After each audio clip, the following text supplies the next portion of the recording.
Hey, what's up? My name is Jonathan Fink, and this is my audiobook series. Next, we're going to read The Republic Baseball League, Volume 1, Chapter 12, The Philosophy of Conscious Capitalism. Thanks for joining me today. If you enjoy this video, leave a like, and please subscribe.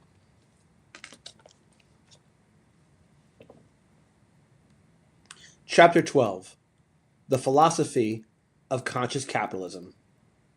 Several years ago, the Dempseys flew to New Orleans for business and a vacation. Sarah, there on business, attended a 2-day American Bar Association conference to satisfy her annual legal education requirement. This was needed to maintain her Kansas and Missouri law licenses. Professor Dempsey, there for pleasure, went to Metairie, a suburb west of New Orleans, to catch a baseball game. He went to the Shrine on Airline, the home field of the New Orleans Baby Cakes, a minor league AAA affiliate of the Miami Marlins. On the second day of Sarah's ABA conference, Dempsey went back to the Shrine to watch another ball game. During that game, he purchased a New Orleans Baby Cakes jersey at the team store. It was white, trimmed appropriately in bright Mardi Gras colors of purple, green, and gold. The Dempseys spent the next 2 days taking in the sights, the sounds, and the wonderful restaurants in the Big Easy before heading home.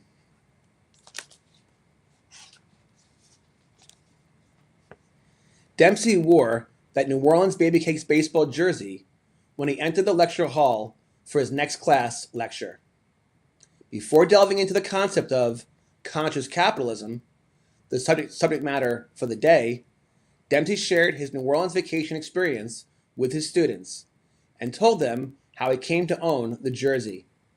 He said that his purchase must have been preordained because, a few years later, the New Orleans Baby Cakes relocated to Wichita, the place where he grew up and learned to play baseball.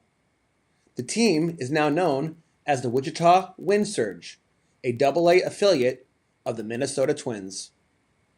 Then, with the projector and screen in place, Dempsey opened his laptop, pressed the key, and presented the first slide of his lecture.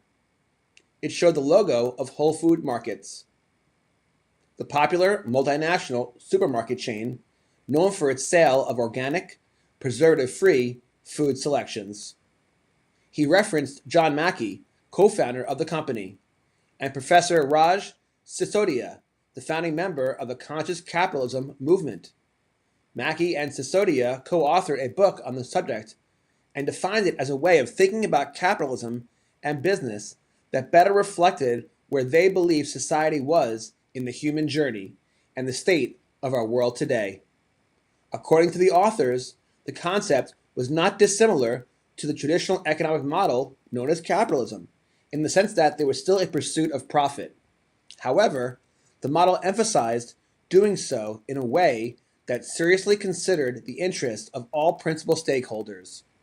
The philosophy of conscious capitalism recognized that some stakeholders, such as the environment, cannot speak for themselves, but still must be considered when business decisions were made.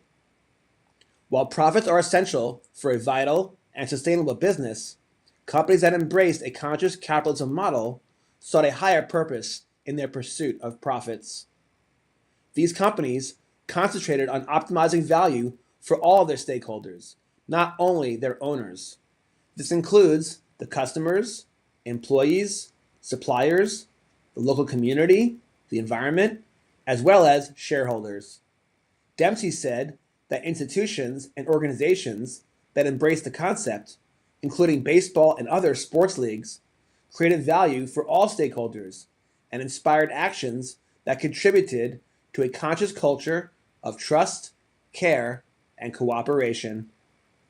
Dempsey continued, explaining that many publicly traded companies in recent years have embraced conscious capitalism. He clicked the keys on his computer 3 more times, and the logos of Starbucks, the Container Store, and Southwest Airlines appeared in succession.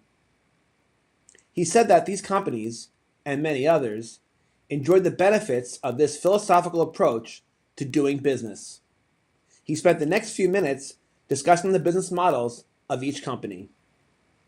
Dempsey finished his lecture, noting that the benefits that accrued to businesses that practice conscious capitalism included an increase in harmony between employers and employees, a higher level of employee and customer satisfaction, enhanced stakeholder loyalty, heightened community engagement, and improvements in surrounding environments.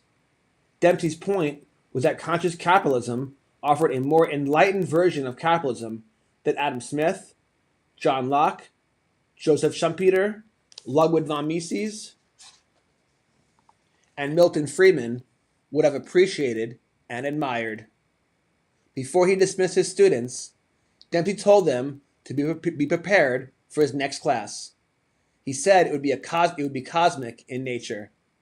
Then he casually circled back to the beginning of his lecture and mentioned that he had another reason for wearing his Baby Cakes jersey today. After leaving campus, he planned to make the 3-hour drive to Wichita to see a Wind Surge ball game. Every kid in the class knew that he was properly dressed for the occasion. Walking out of the lecture hall with RJ and Corey, Rachel said, "This class was eerily interesting for me. I shop at Whole Foods, I love Starbucks, and I furnish my dorm at the Container Store." RJ laughed and said, "The next lecture is going to be mind-blowing. I can hardly wait." Rachel and Corey both agreed, and off they all went to their next class. End of Chapter 12. Chapter 13, The Age of Aquarius, is up next. Thank you for watching. Grateful for you. You guys take care. And as always, this month we have some great sports card stories from across the U.S. and talk to an author from nearby Leawood, Kansas, who has written a book about returning to collecting after 3 decades away. My day job is I'm a financial advisor, so I've been investing for over 20 years. In a way to express my love for the hobby, I decided, what if I write an investment book, Sports Card Collectors Club, and treat the stock market the same way I would treat the card market. And so I thought, well, how would a day trader invest in cards? How would a venture capitalist buy and sell cards? How would a hedge fund do it? As I would go through my trials and tribulations, I realized that for as much fun as I was having investing, there was something missing. And one day I was watching the Royals game on television, and it was a rain delay. And the Card Life television show came on. I was watching that episode, I was watching Matt Strom open cards and rip packs, and I started getting the warm, fuzzy feeling. I said, this is what I want to be doing. I want to get back to really collecting and ripping cards and building sets. And that's where the story of my book has a change. I go from investing back to collecting. I'll also open a variety of boxes from different sports. So he hit the home run off me in like the 7th inning. And then in the 8th inning, JT hit a double, so he's standing on second. And Mason Wynn asked him, he's like, "Hey JT," he's like, "I heard Strom collects cards of guys that take him deep." He's like, "Does that mean he's gonna send me over a couple cards to sign tomorrow?" And after the game, we had won. I mean, winning is the only thing that's important to me. So it's like, I was good after the game, whatever, and JT comes up to me and he's like, "Hey Stromy," he was really genuine. Like he wasn't taking shots. And I'm like, "What are you talking about?" He's like, "Well, when I got to second, Mason asked if you're gonna send a card over for him."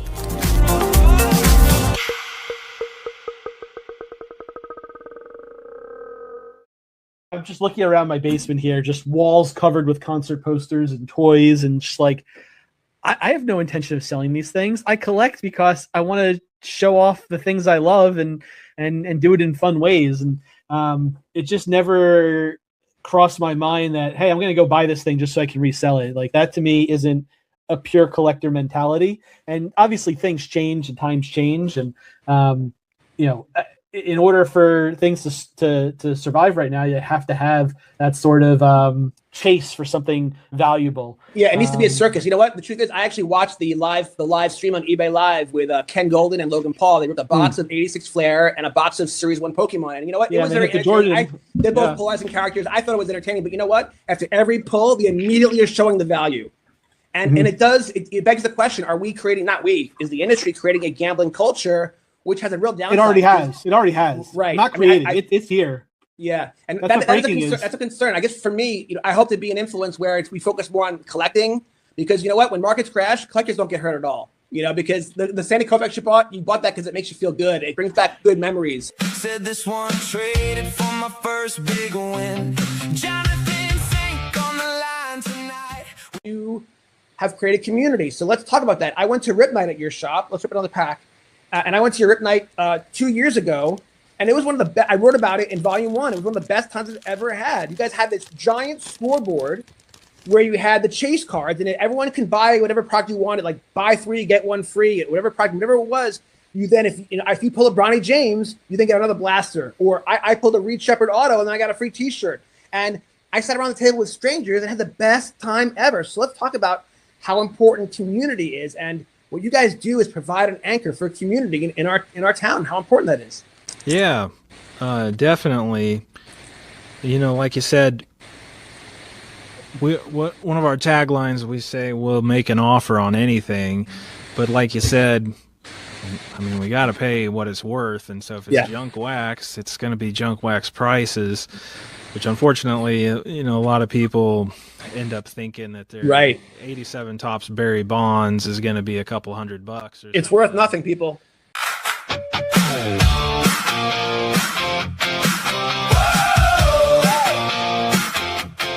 Brand and notoriety. And so when you're pitching these stories to these athletes, like I've reached out to a couple of different athletes about writing a potential article about their collections and having them kind of share their story.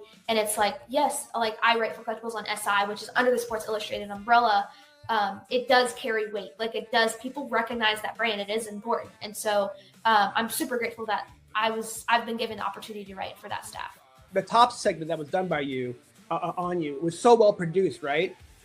Did all that come from the conversation you had with Michael Rubin? Is that how that put you on the map to such an extent that all those opportunities happened? How did that happen? Did you get a call one day? Said this one traded for my first big win. Jonathan Fink on the line tonight with a pack in hand and a story that bites. I didn't even collect when I was 3 years old, like when this card came out, but he just pulled a good one. Roman Anthony, from Dempsey. I love Wichita State. Yeah. I would have been thrilled if he went to Tulane, but his parents have roots in Nebraska. So for him, it was coming home. And so Nebraska got a good one. And so I'm not surprised that program's on the rise, because they got a great stadium. They have great resources. They got a great fan base with people like you. And their recruiting is fantastic. They're finding the talented kids. So yeah, in fact, the Big Ten. So yeah, Will Bolt, the head coach, he actually played at Nebraska when I was traveling with the Nebraska team in the late '90s. He was down at Texas A&M when I worked at Texas A&M. Rob Childress is the pitching coach, and I was on the hiring committee that hired him away from Nebraska to come down at Texas A&M, and they're thrilled that he's back here in Nebraska. He's a genius. The number of players in pro ball right now that went through Rob Childress, so he'll be under good guidance when he gets up here to Nebraska. They're good people. One kid found a mantle in the rain. One old friend came back with the same old chain. Talk to me about the reaction of the players, the other players, when they see this bat putter. Are they flipping out? They freak out when they see it? And they see it and they're like, they just stop. Yeah, let's go. Yeah. So the reason why I asked that question is because I had that experience literally yesterday. So when I first got the bat putter, I think I bought it 6 months ago, and it's customized for the Republic Baseball League, which is so cool. And now that I realize, now that I love it so much, and I got to use it yesterday, I'm like, I got to start buying them for different people. Like, anyone's a guest on my show, they're gonna get a bat putter, okay? Yeah. But the point is, I had never used it because I thought it was too sacred to me. I keep it in my office like a sacred shrine. It means so much to me. But then I was like, after watching all these videos and stuff like that, I'm like, you know what? There's this indoor amazing place in Kansas City called Tap-Ins. Okay, they have an outdoor putt, but also indoor. And depending on the weather, the whole thing, it's an amazing atrium, and it's become a successful business. Yeah. And I was like, you know what? That's a perfect. It was a hot day. I'm like, it's a perfect thing to do. So my buddy Paul Greenwood, who I featured in my first book, we went and played around. And when I showed up with this bat putter, people were freaking out. They were literally losing their minds, and that's when I realized. So then, by the way, it was a Sunday, middle of the day, hot as heck.